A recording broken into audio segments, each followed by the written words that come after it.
यह मोहब्बत थी या धोखा, इबादत थी या साजिश, ईमान था या इम्तिहान।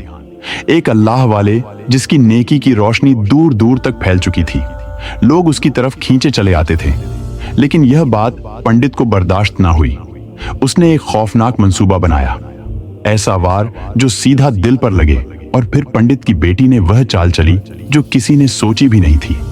वह मोहब्बत के लबादे में आई, ईमान का रंग इख्तियार किया, सबको यकीन दिलाया कि वह बदल चुकी है। लेकिन असल में वह क्या थी? एक मोहब्बत करने वाली बीवी या एक छुपी हुई दुश्मन? यह खेल तब तक चलता रहा जब तक एक दिन रमजान का मुकद्दस महीना न आ गया। और फिर वह लम्हा आया जब सब कुछ उलट गया। इफ्तार का वक्त करीब था। अल्लाह वाले ने दस्तरख्वान बिछाया, लेकिन अचानक एक ऐसा धमाका खेज वाकया पेश आया जिसने सबको हिलाकर रख दिया। यह क्या हुआ? कौन था जो बेबस होकर दरवाजे पर खड़ा था? आसमान से वह कौन सी निशानी उतरी जिसने सबको सजदे में गिरा दिया? ये कहानी सुनने के बाद शायद आपका दिल भी कांप उठे। आखिर क्या ऐसा वाकया पेश आया जिसने पूरे गांव को हैरान कर दिया? जानने के लिए कहानी आखिर तक देखें। भारत का एक गांव था जहां की आबोहवा बेरंग थी, क्योंकि वहां रहने वाले लोग ही ऐसे थे। इस गांव में हिंदुओं की कसीर तादाद रहती थी। उसी गांव में चंद घर मुसलमानों के थे, लेकिन वह तादाद में बहुत कम थे। नूरुद्दीन, जो बहुत ही नेक बुजुर्ग थे, जब अपने घर से निकलते तो लोग उनकी झलक देखकर हैरान रह जाते, क्योंकि बहुत नूरानी चेहरे वाले थे। उनके ईमान की चमक इतनी रोशन थी कि देखने वाला देख नहीं सकता था।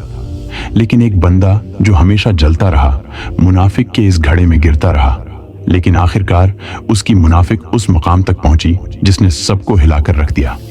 नूरुद्दीन बहुत अच्छे इंसान थे। उनकी शख्सियत लोगों को बहुत मुतासिर करती थी। ईमान भी बहुत मजबूत था। इसी वजह से वह पंडित, जिसका नाम गुलरा था, जल जलकर राख होता जा रहा था। वह अंदर ही अंदर कथा रहता, जलता रहता।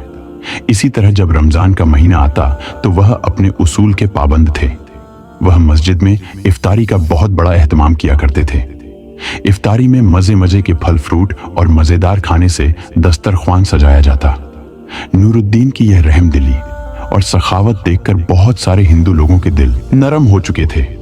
वह समझ गए थे कि इस्लाम वाकई ही खूबसूरत मजहब है जो नेकी का सबक देता है और गरीबों की मदद करने का हुक्म देता है। इस संगीत, बापकौक फैल जाती पंडित और बाकी मुनाफिक दिल लोग जब यह मंजर देखते तो अंदर ही अंदर जलते रहते। ना चाहते हुए भी वह कुछ नहीं कर सकते थे। एक दिन गुलराम की बर्दाश्त खत्म हो चुकी थी। इस नूरुद्दीन को तो मैं अभी रोक कर दिखाऊंगा, इसकी हिम्मत बढ़ती जा रही है। हालांकि अक्सर हमारी है, लेकिन रोब इसका यहां चल रहा है। लेकिन नहीं, इस तरह हमारी अक्सर खत्म हो जाएगी। तादाद इनकी कम है, लेकिन बहादुर ये हैं, हमने नहीं। ये हमारी ताकत को ललकार रहे हैं। हमारी तादाद ज्यादा है। वह इसी दौरान अपने गरोहों के साथ नूरुद्दीन के दरवाजे पर जा खड़ा हुआ। रमजान शरीफ का वैसे भी महीना आ चुका था। पंडित को अपने दरवाजे पर देखकर नूरुद्दीन कहने लगे, आइए, खुशामदीद, आप आकर बैठिए। गुलरा कहने लगा, नहीं नहीं, मैं बैठने नहीं आया तुम्हें। मैं धमकी देने आया हूं कि तुम बाज आ जाओ। तुम्हारी वजह से बहुत सारे हिंदू इस्लाम की तरफ गामजन हो रहे हैं। तुम्हारी बातों की वजह से वो बहुत मुतासिर हो रहे हैं, लेकिन हमें यह बर्दाश्त नहीं है। हमारी तादाद कम होती जा रही है। जब तुम यहां आए थे तो एक दो घर ही थे, लेकिन अब देखते ही देखते बस्ती पूरी मुसलमानों की हो गई है।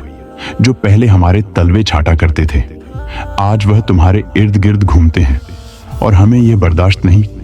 नूरुद्दीन मुस्कुराकर कहते हैं, अरे गुलरा, कैसी बातें करते हो? हमने कभी तुम्हें तकलीफों पहुंचाई? हमने को कोई जबरदस्ती तो उनसे की नहीं कि मुसलमान हो जाओ। उनको जो ठीक लगा उन्होंने वह किया। तुम कौन होते हो किसी को मना करने वाले?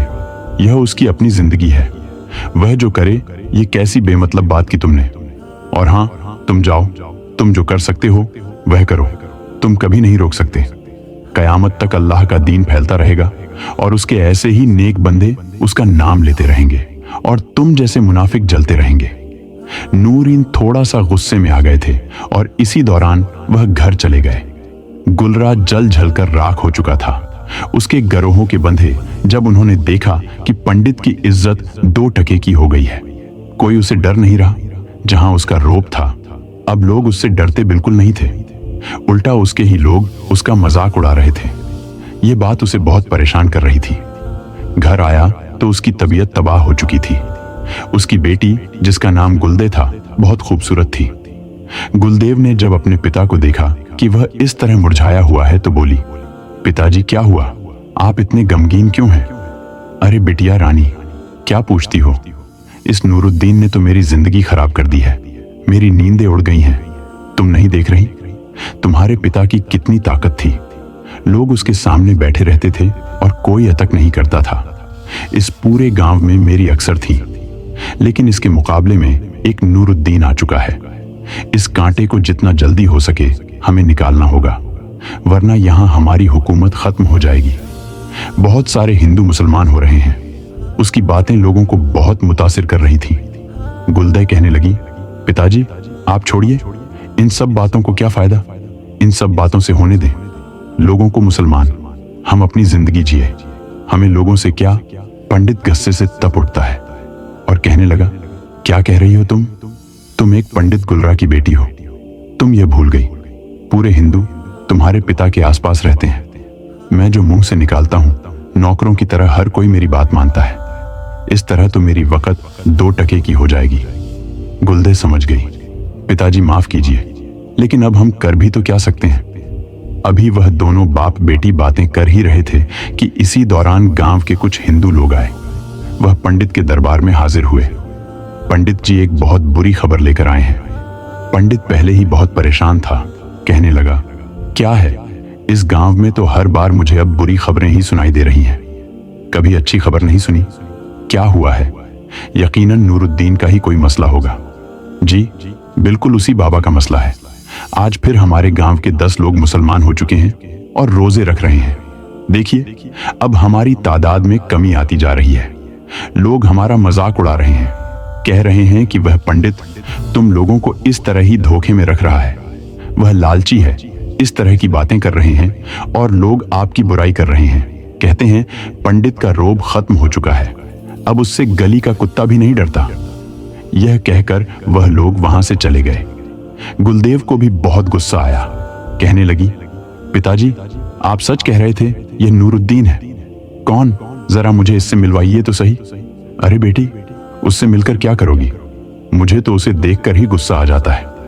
लेकिन गुलदेव इफ्तारी के वक्त जब मस्जिद में नमाज पढ़ने के लिए लोग आ रहे थे, वहां से गुजर रही थी। उन लोगों में नूरुद्दीन भी थे, जो पुरकशिश नूरानिया के साथ मस्जिद की तरफ जा रहे थे। गुलदे की नजर जब उस बुजुर्ग पर पड़ी तो वह एकदम से हैरान हो गई, क्योंकि उनकी शक्ल बहुत नूरानी थी। नूरानी चेहरा था और बहुत रोब वाली शख्सियत थी। पंडित की बेटी रास्ते में रोकती है और कहती है, नूरुद्दीन आप हैं? बुजुर्ग कहते हैं, जी बिल्कुल बेटी, मैं ही नूरुद्दीन हूं। क्या बात है? पंडित की बेटी कहती, आपको मैं साफ साफ कह रही हूं, आप मेरे पिता को परेशान कर रहे हैं। पूरी पूरी रात वह जागते रहते हैं, उन्हें आराम नहीं मिल रहा। आपकी वजह से वह बहुत परेशान रहते हैं। आपको क्या मसला है? आप इस गांव में क्यों ऐसी